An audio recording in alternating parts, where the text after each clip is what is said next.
ये कहानी एक ही घर के 3 बाप बेटों के ऊपर आधारित है, जिसे अपने ही घर की नौकरानी से प्यार हो जाता है और वो तीनों उसको पाने के लिए एक दूसरे की टांग खींचने लगते हैं। आगे उनके बीच क्या क्या होता है वो हम आज की इस एक्सप्लेनेशन में देखने वाले हैं। आज मैं जिस मूवी को एक्सप्लेन करने वाला हूँ इस मूवी का नाम है मलेशिया और ये मूवी 1973 में रिलीज हुई थी। मूवी के स्टार्टिंग सीन में हम एक अमीर आदमी इग्नाजियो को देखते हैं जिसकी वाइफ की डेथ हो गई थी और हम उनके फ्यूनरल को भी देख पाते हैं। इग्नाजियो के 3 बेटे थे जिसमें सबसे बड़े बेटे का नाम एंटोनियो था और उससे छोटे बेटे का नाम नीनो जो 16 साल का था और उसमें सबसे छोटे बेटे का नाम था इंजीनियो। इग्नाजियो की वाइफ की डेथ के बाद उन तीनों बेटों की रिस्पॉन्सिबिलिटी इग्नाजियो के ऊपर आ गई थी, पर उन तीनों बेटों को अपनी माँ और इग्नाजियो को अपनी वाइफ के मरने का गम बिल्कुल भी नहीं था। पर वो रिश्तेदारों के सामने ऐसा एक्ट करते हैं जैसे उनको बहुत ज्यादा तकलीफ हो रही हो। उसके बाद सारे रिश्तेदारों के जाने के बाद ये लोग भी अपने घर आते हैं और उन्हें अपने घर में एक खूबसूरत लड़की दिखती है जिसने उस घर की सफाई के साथ साथ पूरा काम खत्म कर दिया था और इसके साथ उसने सब लोगों के लिए डिनर भी बना लिया था, जिसे देखकर सब लोग चौंक जाते हैं क्योंकि उन्हें लगता है कि एक अनजान लड़की हम सब के लिए इतना सब कुछ क्यों कर रही है। तब वो लड़की अपना नाम एंजेला बताती है और उसकी वाइफ ने एंजेला को अपनी डेथ से पहले वहाँ काम करने के लिए रखा था और आज एंजेला के अपने काम का पहला दिन था। एंजेला का बिहेवियर इतना ज्यादा फैमिली फ्रेंडली था इसलिए सब लोग मिलके उसे जॉब के लिए रखने के लिए तैयार हो जाते हैं और एंजेला उस घर की सुपर मेड बन जाती है। वो उस घर को इतनी अच्छी तरीके से संभालती है कि इग्नाजियो के बेटों को अपनी माँ की कमी महसूस नहीं होती और इग्नाजियो को भी उसका काम बहुत ज्यादा पसंद आता है। इसलिए वो अपनी वाइफ की कब्र पे जाके बोलता है कि तुम तो चली गई लेकिन तुम हमारे लिए एक बहुत अच्छा काम करके गई हो और वो अपनी वाइफ को थैंक्स बोलता है। इधर एक विधवा महिला जिसके हस्बैंड की रिसेंटली डेथ हो गई थी वो बेवजह इग्नाजियो से अपनी नजदीकियां बढ़ाने की कोशिश करती है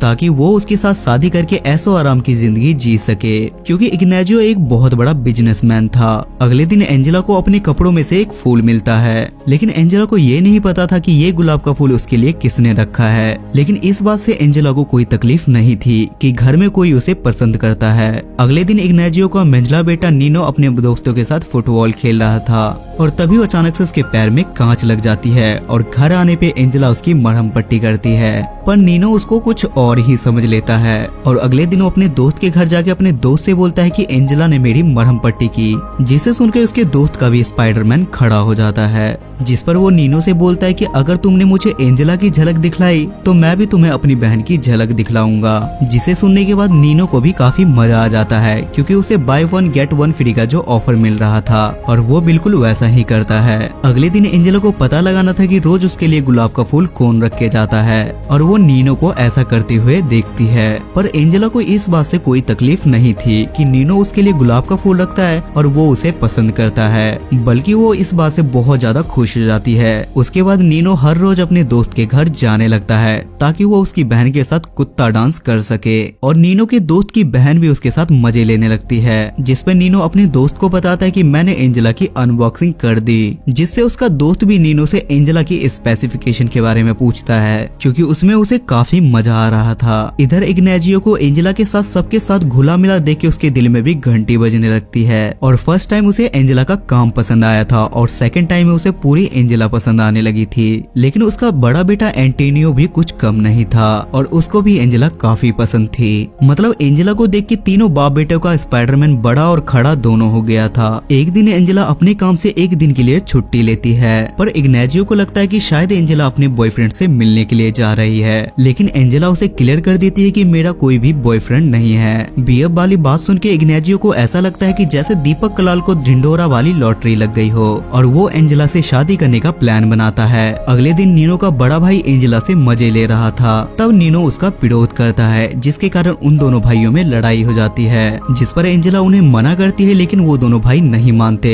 क्योंकि उन दोनों भाइयों को एंजेला के सामने WWE का चैंपियन जो बनना था। लेकिन नीनो अपने बड़े भाई से पिट जाता है और उसे खुद में काफी गिल्ट फील होता है क्योंकि वो एंजेला के सामने पिट गया। उसी रात एंजेला नीनो के घर जाके उसे मनाती है और वो उससे बोलती है कि मुझे पता है कि डेली बाय डेली तुम ही गुलाब रख के जाते हो, पर मुझे उससे कोई प्रॉब्लम नहीं है। तभी एंजेला वहाँ से चली जाती है और नीनो अपने बड़े भाई पे निगरानी करने लगता है। पर एंटोनियो भी जल्दी से तैयार होकर एंजेला के कमरे में जाने लगता है। पर तभी अचानक से उन दोनों भाइयों को एकदम से झटका लगता है, क्योंकि उसके पापा भी तैयार होकर छुप छुपा के एंजेला के घर जा रहे थे, जहाँ नीनो को समझ नहीं आ रहा था कि वो इन दोनों को कैसे रोके। इसलिए वो एक ग्लास उठा के बाहर का कांच तोड़ देता है, जिससे सबको लगता है कि वहाँ चोर आ गया। जिसके बाद वहाँ पुलिस आती है, पर उन्हें वहाँ ग्लास के अलावा वहाँ कुछ भी नहीं मिलता।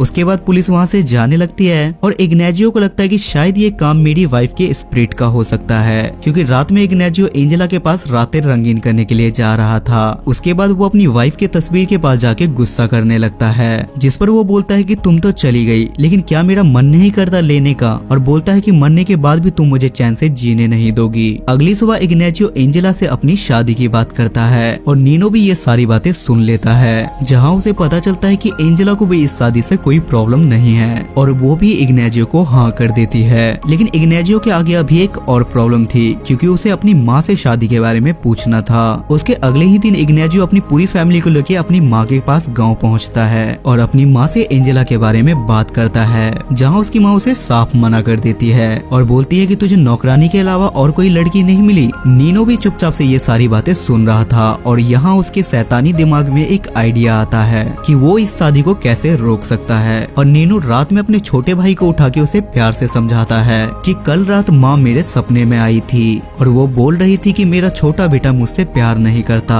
और वो एंजेला को पसंद करने लगा है, जिस पर वो छोटा बच्चा रोने लगता है। तभी वहाँ सब लोग आ जाते हैं। तभी एंजेला उसके पास जाती है और वो बोलता है कि मुझे मेरी अपनी माँ चाहिए। ये सुनने के बाद इग्नेजियो के रोंगटे खड़े हो जाते हैं और उसकी माँ भी इस शादी के पूरी तरीके से खिलाफ हो जाती है। लेकिन एंजेला ये बात अच्छी तरीके से जानती थी कि ये सारे काम किस हरामी बच्चे का हो सकता है। जिसके बाद एंजेला नीनो के पास जाके उससे पूछते है कि आखिर तुम्हारी प्रॉब्लम क्या है, पर नीनो उस पर कोई जवाब नहीं देता, क्योंकि नीनो इतनी आसानी से उसका पीछा छोड़ने वाला नहीं था। और वो अगली रात फिर से अपने छोटे भाई को जगाने की कोशिश करता है, लेकिन उसका छोटा भाई नहीं उठता, जिसपे नीनो खुद ही अपनी दोगलापंती दिखाने लगता है और वो जोर जोर से चिल्ला के बोलता है कि आज रात मेरे सपने में मेरी माँ आई थी और वो बिल्कुल भी नहीं चाहती कि उसकी जगह कोई और ले। और इस बात पे शादी कुछ और दिनों के लिए टल जाती है। एंजेला इस बात को अच्छी तरीके से जानती थी कि शादी टलने का मेन रीजन क्या है, इसलिए वो नीनो की हर एक बात मानने लगती है, जिससे एंजेला की शादी में आने वाली सारी प्रॉब्लम सॉल्व होने लगती है। और जब घर के बड़े बेटे को पता चलता है कि पापा एंजेला के साथ शादी करने वाले हैं, तब वो एंजेला के बारे में उल्टा सीधा सोचना बंद कर देता है, क्योंकि पहले वो बन के सैया बाद में उसे अपनी मैया बनाना नहीं चाहता था और वो रात में अपने दोस्त के घर पार्टी में चला जाता है। उसके बाद घर में सिर्फ एंजेला, नीनो और उसका छोटा भाई था। रात में तेज तूफान की वजह से घर की लाइट चली जाती है और एंजेला को अंधेरे से डर लगता था, इसलिए नीनो उसे डरा के उसका फायदा उठाता है। वो एंजेला को टॉर्च दिखा के उसे कपड़े उतारने के लिए बोलता है और एंजेला भी बिल्कुल वैसा ही करती है और उसके बाद वो दोनों कमरे में जाके घबाघब करते हैं। अगले दिन इग्नेजियो को अपनी माँ से शादी करने के लिए परमिशन मिल जाती है, जिस पर नीनो भी अपने पापा से बोलता है कि कल रात सपने में मेरी माँ आई थी और उसको इस शादी से कोई प्रॉब्लम नहीं है और उन्होंने आपको परमिशन दे दी है। जिसके बाद उसकी शादी एंजेला के साथ हो जाती है। शादी के बाद वहाँ के कल्चर के हिसाब से इग्नेजियो एंजेला को अपने सारे बेटों को अपने बच्चों की तरह किस करने के लिए बोलता है, जिस पर एंजेला सबसे बड़े और सबसे छोटे बेटे को किस कर लेती है, पर वो नीनो को किस नहीं करती और वो उसे देख के स्माइल करती है, क्योंकि नीनो ने चुम्मा चाटी के अलावा भी बहुत कुछ कर लिया था। और ये मूवी यहाँ खत्म हो जाती है। सो गाइस, आई होप कि आपको आज की एक्सप्लेनेशन पसंद आई होगी और इस मूवी के IMDb रेटिंग है 6.4 स्टार्स आउट ऑफ 10। अगर आपको एक्सप्लेनेशन पसंद आती है तो मेक श्योर आप मेरे चैनल को सब्सक्राइब करके मुझे सपोर्ट करें। तब तक के लिए स्टे सेफ, स्टे हेल्दी।